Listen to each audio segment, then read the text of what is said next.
What's going on, guys? We are back yet again. We're going to be doing another episode review for, of course, Star Wars Skeleton Crew on episode 6. Now, I'm just going to go ahead and say this episode wasn't exactly that long, and especially between the intro and the credits, it took up a lot of time. It was only like 32 minutes, and actually, surprisingly, this episode was actually directed by Bryce Dallas Howard, which she's already done a couple episodes of Star Wars before. She's done a great job.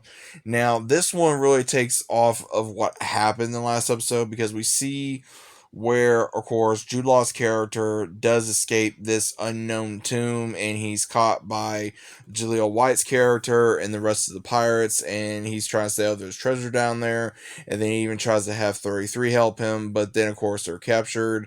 Then they're brought up onto the ship after they're fighting with the X-Wings when the kids go through this unknown pipeline, and they try to figure out exactly where they're going to go. And of course, they argue yet again. Fur's acting like she knows everything. So Wim comes up with an idea of following these crab droid type things, which sounds like B1 battle droids. And then, of course, when you see another side from Fern, like, hey, we need to go up this way so we can get to the ship, she has Neil go with her, and she realizes she cannot do everything by herself, and not everyone can do everything she can do. And we even see where KB tells Wim that the reason why she wasn't going to go with her is because her internal system, with her having droid parts after she had an accident where she was felt like she was going to be treated differently if she tell Fern she wouldn't have friends again. And of course he tells her no, that'd be stupid because you could just be friends with me and Neil.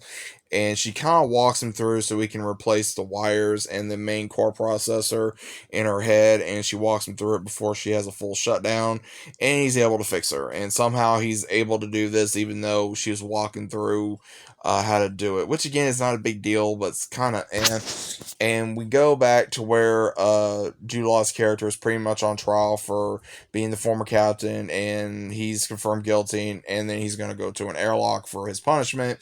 But they have a code where you give a certain amount of time to speak or whatever. And after giving a big speech, he tells them basically, how long you've been hungry and I've been hungry, pretty much telling them that Adam exists, and he's going to show them where so everyone can have enough money and be able to do with what they will, because one wants to have a farm, another one wants to be a captain of a fleet, and then among others. And if he fails, then he's going to be thrown out of the airlock. But the ending of the episode shows where they finally come back together after Fern and Neil have to jump back on the ship after it's taken to the junkyard, pretty much. And then Wim and KB find this big old droid crab that's pretty much the king of all these other minor crabs, and they jump onto the ship as well while they see where the ship is about ready to be destroyed, and they have to get in there and reignite it so they can fight off against the junker that handles all the junk in the junkyard. And they have no choice after trying everything from getting the engine going to fighting it off with the blasters, and it just nothing works, and they have no choice but to press the unknown button that 33 told them not to do. And basically what it does is it basically sheds the outer appearance of the ship to where they have a chance to be able to exit out and then lift off and go on about it, and it gives the ship a new look. So it pretty much just disenabled all the armor that was on there, so the ship would look a little bit different. So not too much of a big deal. I thought it was going to be something like blowing half the ship or something, or blowing off the remainder of the ship so that a pod or whatever could be escaped, so that way they'd be able to escape it. But either way, this episode was okay. It was nothing too like, oh my god, it was amazing, or it was the best episode ever.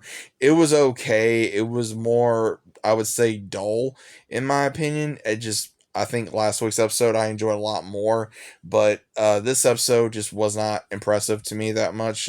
Visually, it was very well done. The characters, again, learning more about each other, and the acting is still done to a certain degree, I will say. But I was more looking forward to Jude Law's character and how he was going to get out of this, and him lighting up the lightsaber and trying to fight off the other pirates and all that kind of stuff. But again, that's just me.